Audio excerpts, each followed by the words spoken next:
Lorsque vous faites un choix, vous connaissez déjà le point de chute de votre vie. Vous connaissez, n'est-ce pas, la somme des expériences que vous allez vivre. Parce que le choix aussi, comme un sélectionneur d'une équipe, définit, vous sélectionnez, n'est-ce pas, les expériences que vous voulez vivre. Comment se fait-il que vous faites votre choix et vous vivez votre expérience et vous êtes jaloux de l'expérience, le bien-être? C'est aberrant quand même. Parce que vous n'avez pas pris la même direction, on n'a pas la même destination.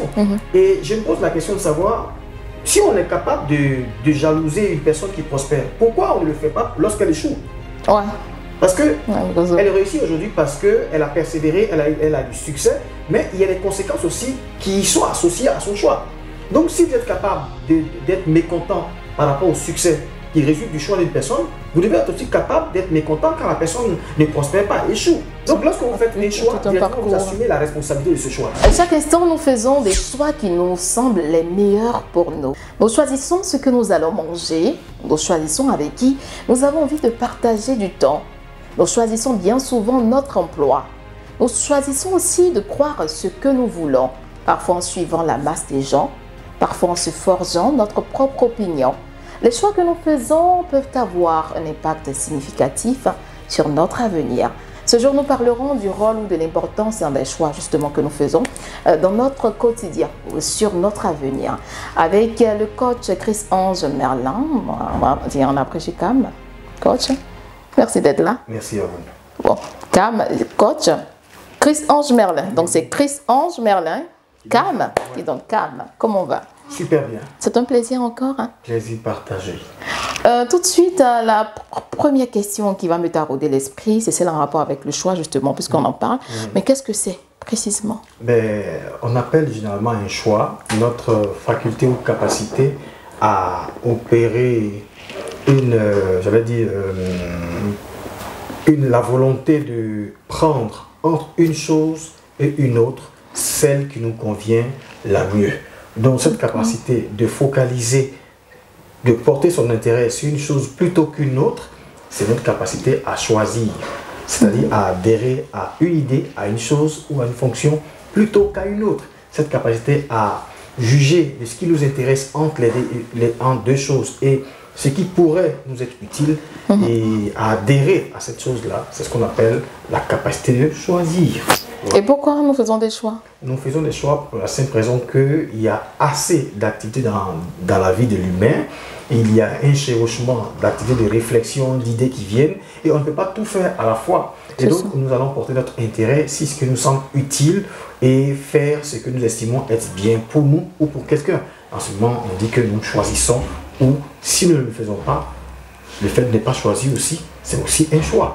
Donc voilà, on a choisi de faire ceci ou il a choisi de ne pas faire cela. Dans tous les cas, lorsque vous voulez avancer, vous allez forcément opérer un choix entre une chose ou une autre. Que ce soit meilleur ou pas, hein, le choix demeure un choix. Le fait de focaliser sur quelque chose, de s'intéresser à quelque chose plutôt qu'à une autre chose.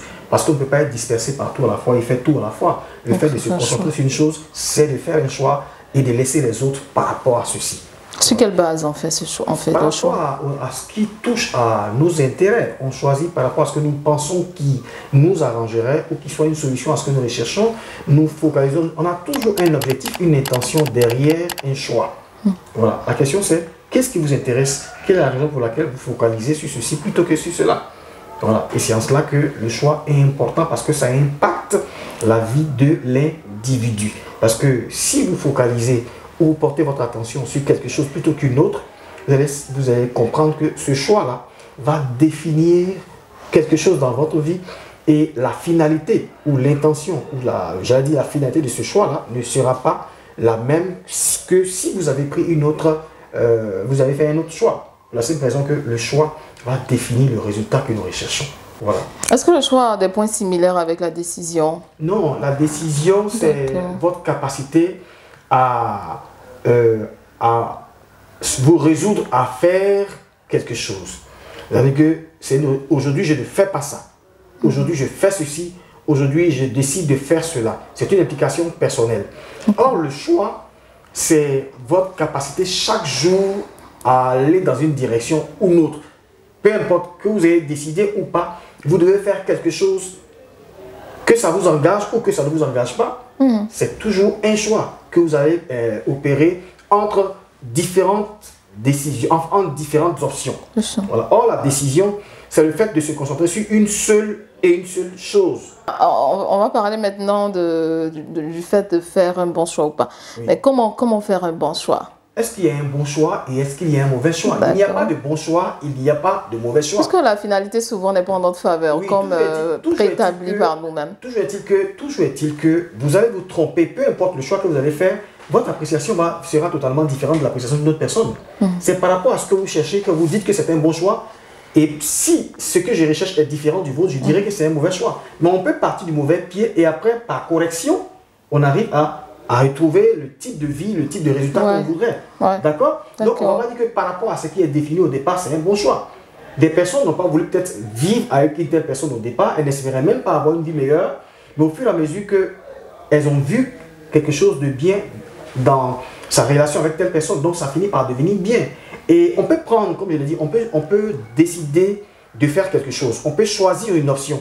Et au départ on ne voit même pas l'issue de sortie de cette option. Et après, on se rend compte qu'on apprend de toutes nos erreurs et on améliore notre façon de faire. Et après, on se rend compte que oui, j'aime ce que je fais. Donc, j'ai fait un bon choix. Donc, ce qui était au départ négatif devient finalement un bon choix. Donc, c'est-à-dire qu'il faut travailler sur les stratégies, mettre tous les moyens à notre disposition pour atteindre. Au départ, personne n'est sûr que ce choix rendra riche, prospère, te donnera du succès. Mais le fait même déjà d'être aligné sur ce que vous souhaitez, le fait d'aller dans la direction de votre choix, c'est déjà un bon choix parce que vous êtes aligné, vous aimez ce que vous faites.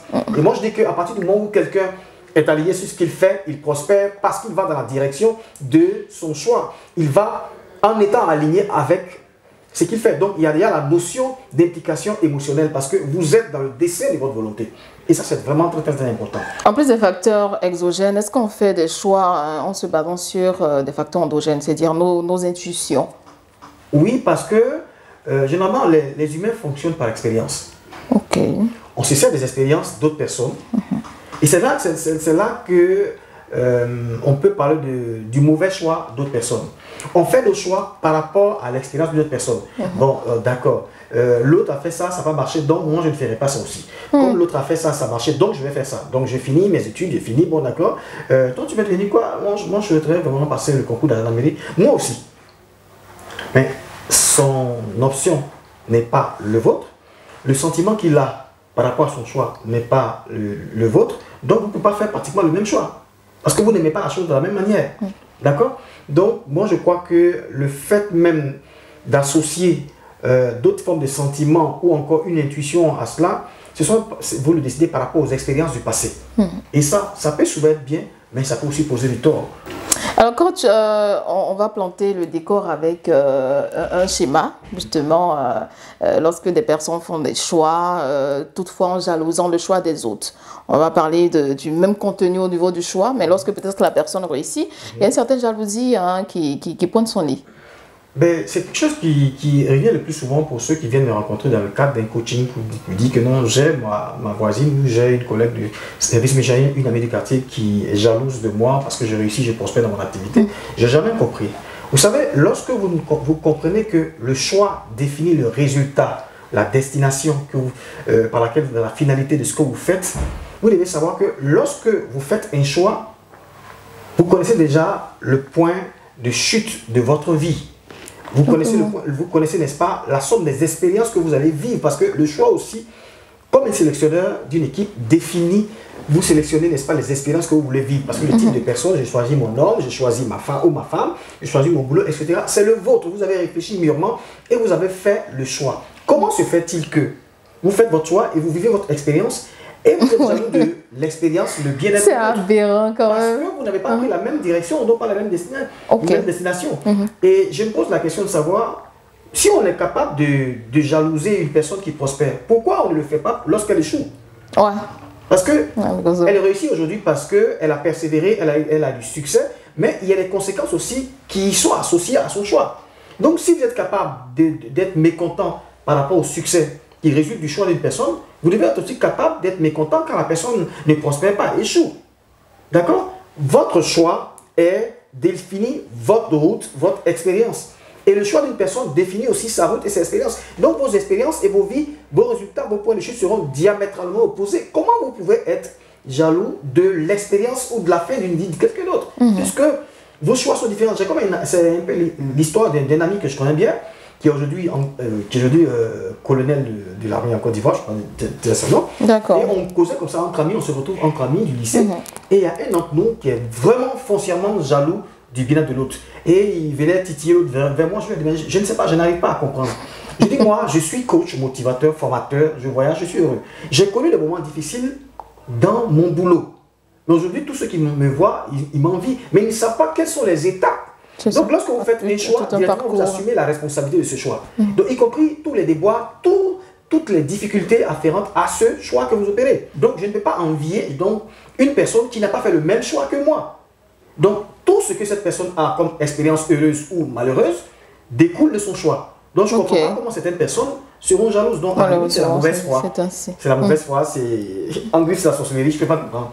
Donc, on ne devrait pas être jaloux du choix, de la vie de quelqu'un, de sa destinée, parce qu'on n'a pas commencé, on n'a pas pris le départ au même endroit, donc on ne peut pas aboutir au même résultat. Au même résultat, c'est ça. Sachez que c'est votre choix de départ. Les études que vous avez eu à faire, les personnes que vous avez autorisées à rentrer dans votre vie ne sont pas venues parce que elles vous connaissaient. C'est vous qui avez choisi d'être celui-là, cet ami, cette femme, ce monsieur.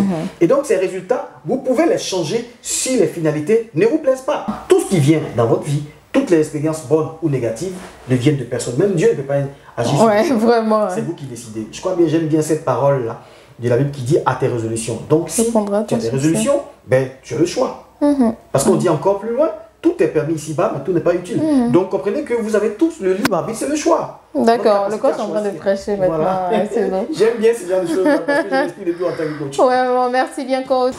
Le coach Cam qui nous a rejoint pour parler de la question du choix, de son importance dans notre vie quotidienne. Je parle là justement du coach Chris Hansmerle. Merci coach. Merci à vous. Et puis, comme j'ai pour coutume de le dire, au plaisir de vous revoir dans d'autres capsules. Je crois que nous serons utiles pour apporter, n'est-ce pas, la clarté sur les idées des gens. Nous serons toujours disponibles. Après, on a besoin, c'est assez informatif quand même. Merci bien à vous, chers internautes, de nous avoir prêté votre temps. Toujours, je le dis, ça a été un prêt. Donc, vous pouvez vaquer maintenant à vos occupations. Si vous avez fini de regarder justement la vidéo, ne le faites pas sans avoir liké, partagé, abonnez-vous, activez la cloche de notification. On se retrouve très bientôt. Portez-vous bien.